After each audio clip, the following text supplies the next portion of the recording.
नमस्कार दोस्तों, स्वागत है आप सबका एक बार फिर से हमारा सच्ची न्यूज में। दोस्तों, भोजपुरी के ट्रेंडिंग स्टार खेसारी लाल यादव क्यों हो रहे गिरफ्तार? जी हाँ दोस्तों, आखिर क्यों उनके ऊपर अक्षरशः ने लगाया है मुकदमा का आरोप? जी हाँ दोस्तों, यह वीडियो आप लोगों को आंखें खोल देंगी। जी हाँ दोस्तों, खेसारी लाल यादव जी हो रहे हैं गिरफ्तार। आखिर उनकी गिरफ्तारी क्यों होगी? उनकी ऐसी कौन-सी गलती है जिनके जिनके कारण उनके ऊपर भारी से भारी मुकदमा कायम होने जा रहा है? जी हाँ दोस्तों, आप सबको हम इस वीडियो में सारी सच्चाई का जो खुलासा करेंगे, आप सब सुन के दोस्तों हैरान रह जाएँगे।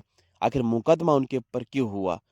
क्या वो पावर स्टार पवन सिंह जी से मिले थे लखनऊ में? क्या उसका नतीजा है जो अक्षरा सिंह ने उनको जेल भिजवाने पे तुली हुई हैं? दोस्तों, आप सबको हम बता दें कि भोजपुरी के ट्रेंडिंग स्टार, दबंग स्टार माने जाने वाले खेसारी लाल यादव जी के ऊपर अक्षरा सिंह ने लगाया है बहुत बड़ा आरोप, जिनके कारण उनको जाना पड़ सकता है जेल।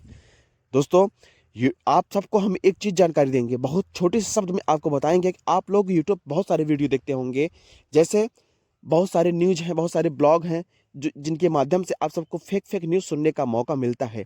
हम आपको एक बात बता दें, बहुत सारा टाइम नहीं लेंगे दोस्तों इस वीडियो में, लेकिन आप लोग बिल्कुल खुश रहिए, जितने भी खेसारी लाल यादव जी के फैन हैं, वो लोग बिल्कुल एकदम खुश रहिए दोस्तों। ऐसा कुछ नहीं है और खेसारी लाल यादव जी के ऊपर कोई मुकदमा, कोई गिरफ्तारी वारंट कुछ भी नहीं, ऐसा नहीं है दोस्तों, क्योंकि इतनी बड़ी औकात किसी की नहीं है जो खेसारी लाल यादव जी को अंदर कर सके। तो अक्षरा सिंह कौन-सी खेत की मूली हैं दोस्तों। तो यह वीडियो आप सबको सबको बिल्कुल कैसा लगा, हमें कमेंट करें और हमारे चैनल को सब्सक्राइब अवश्य कर लें। मिलते हैं नए ब्लॉग के साथ, तब तक के लिए जय हिंद, जय भारत। फेक न्यूज़ से आप लोग बिल्कुल बचिए, चैनल को सब्सक्राइब करना ना भूलें।